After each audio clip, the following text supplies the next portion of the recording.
So yun, good morning guys. For today's video, magbabike nga pala tayo.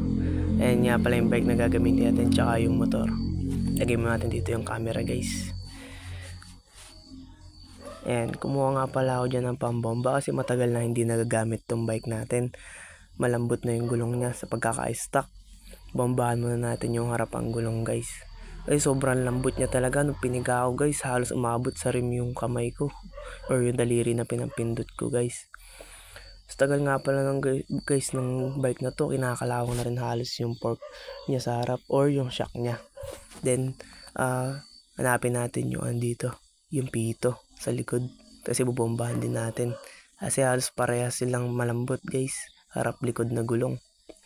Yan, nice ko nga pala muna yung pambomba natin kasi yung hose niya medyo hindi siya ganun ka-flexible. Bumabalik siya dun sa nakasanayan niyang guys, yung tawag dito, nakasanayan niyang form. Kasi tagal din nagagamit yung pambomba niyan guys, kasi para dyan talaga yan sa bike. Kasi hindi siya pwede sa motor, hindi siya gano'n nakakahangin. Yan guys, nakakangawit magbomba guys. Pero para magamit natin yung bike, kailangan natin bombahan.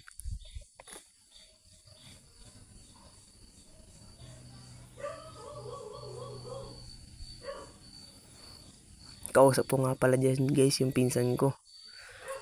Kasi kanina guys, nag-jogging siya. Kaso hindi ako nagising ng maaga. Kaya ito, magbabike na lang ako mag-isa. And guys, tapos na nga pala natin bombahan. Sa uli natin ngayon yung pambomba.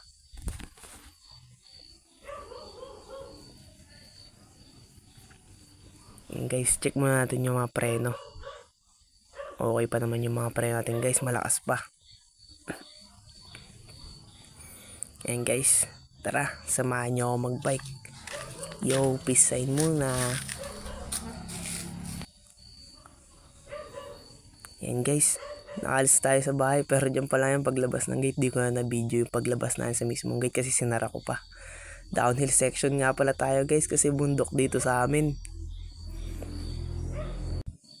Wala munang pagpadyak guys gaano kasi pababa tayo. Ayan guys, ito medyo malayo-layo to sa bahay. Set up natin camera dyan guys. Downhill tayo. Mga kasunod nga pala tayong motor. Kaya kailangan hindi tayo dumikit sa kanila, hindi sila nakadikit sa atin. Yan nga pala yung samayan natin guys. Yung mga view dito sa amin. Nakita nyo pa kanina. Yan, diretso na ulit tayo sa daan ng tingin guys. Guys, dire-diretso muna tayo pababa. Tapos tsaka tayo mag-a-apil. Tatambay tayo dyan mamaya sa may view.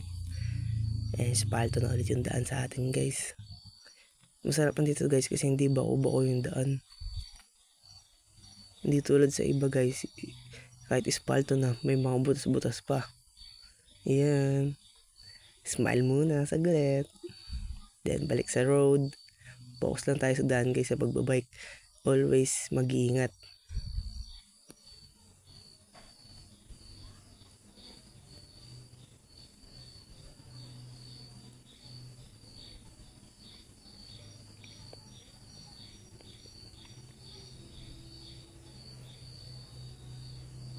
Guys, pababa pa rin nga pala tayo. Maliwalas ng morning guys, hindi ganun kainit. Medyo makulimlim. Ayan guys, yung pababang yan, aakitin naman natin yan guys. Testingin natin kung kaya pa natin siya dire-diretso. May warm up naman tayo guys, nag-jogging naman ako yun before mag-bike tayo. Mga 2 days before, nagja-jogging na ako nun guys, every morning. Guys, dire-diretso yung padjak natin dyan guys. Buti na lang may shifter tong bike natin guys, kaya hindi tayo ganun kahirap. Yan, pahinga tayo dito saglit guys sa may tabi. Malawak na may daan dito guys, kaya kahit sa tabi pwede tayong dyan magpahinga. Hindi naman tayo mababangga dyan guys. Safety pa rin palagi. Syempre titignan natin kung meron sasakyan na darating. And guys, nagtuloy-tuloy na nga pala ulit tayo sa ahon guys. Dito sa bandang mapuno. Ayan, may tricycle. Tsaka kotse pang dumaan, no? Always continue lang guys, basta tatabi kayo pag may narinig kayo sa sasakyan. Pwede naman silang bumubusina pagka dadaan sila.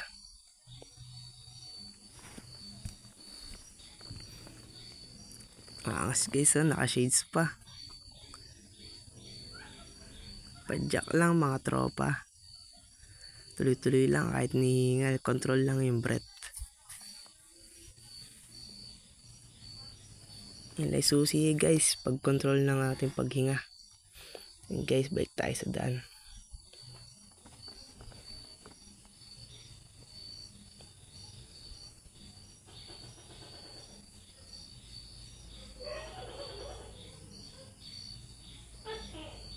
Malapit na nga pala ulit tayo dun sa view guys. Medyo malayo-layo rin yung tinahak natin na yun. Andun, andito na tayo sa I Love Palili. Ganda ng video yun guys, tignan nyo mamaya.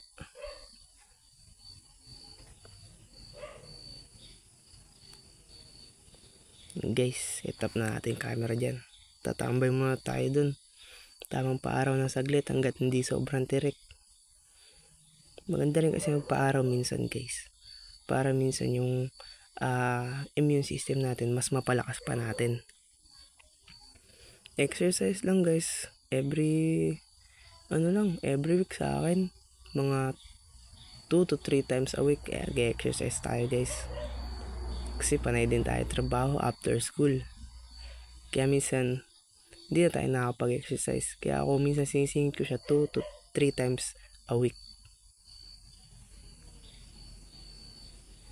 Guys, tamang muni-muni tayo dyan habang nagbibilad guys. Di man ganun kasakit sa balat yung araw guys, kasi nga makulimlim din naman. Tamang sikat lang, yun.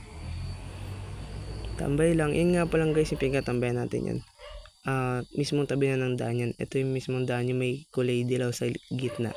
Tapos yun doon sa may puti. Malawak nga pala yan guys, yung sa may harap ng I Love Palili na yan. Kaya safe tayo dyan guys, di tayong babangga ng mga dumadaan sa sasakyan. Kaya kung gusto nyo guys, pinsan balalaw kayo dito sa I Love Palili. Kami nga pala yung gumawa nyan, kasama yung mga tao gamapi dito sa amin, mga tropa natin guys.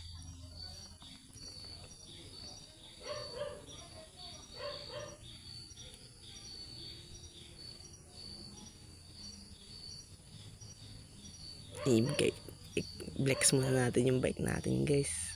So syempre, yung view na din, mountain view nga dito guys, kasi syempre tika bundok nga ako guys eh. So yung guys, ang ganda ng bahay na yan guys, yung White House na yan. Di pa ako nakapasok dyan kahit tiga dito ako guys, pero alala natin may-ari nyan. Yay! Tamang viewing lang muna sa ano natin guys, habang naka-shades. Buti nga pala may nahiram tayong monopod. Din na yun, gear up na ulit tayo guys. Aahunin natin to isang matarek. Yan. Siyempre before take off guys, titignan nyo muna kung may dadaan sa sakyan. Pag clear na, doon pa lang kayo tatawid siyempre. Kasi yan guys, ahon na tayo dyan. Isang matindi-tinding ahon na naman. Pero siyempre, kakaya natin yan. Naka third gear nga pala tayo dyan guys. As dito first gear sa unahang gear, sa may sprocket sa unahan yung malaki, para magaan na padyak lang. Nagbawas nga pala tayo dyan guys. Ginawa natin second gear sa may likurang sprocket, yung tinatawag nating cogs. Push the limits lang guys, tiwalang kakayanin hanggang sa tuktok. Yan guys, dire-diretso tayo dyan. Hingal lang dyan guys, pero syempre gusto mo malampasan yung limitasyon mo, go lang.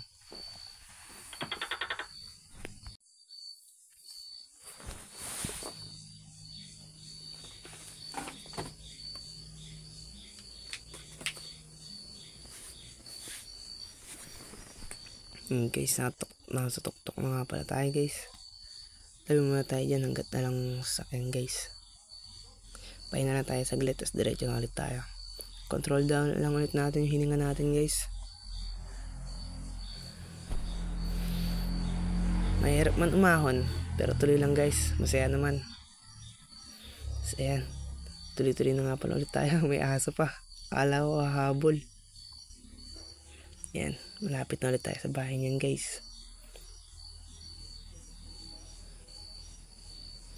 Yan, ito na tayo guys sa bahay. Ito yung gate namin. Buksan mo natin. Yan. Alright. Isang saglit na exercise guys, pero sakto lang yung pagod. Siyempre, pag exercise, huwag mong ganun kapapagurin yung sarili mo. Tamang pagpawisan ka lang, tamang mamove mo lang yung mga joints mo, yung body mo guys, para maging flexible lang ulit pagka nagbike na tayo ng tuloy-tuloy guys. So yun, peace.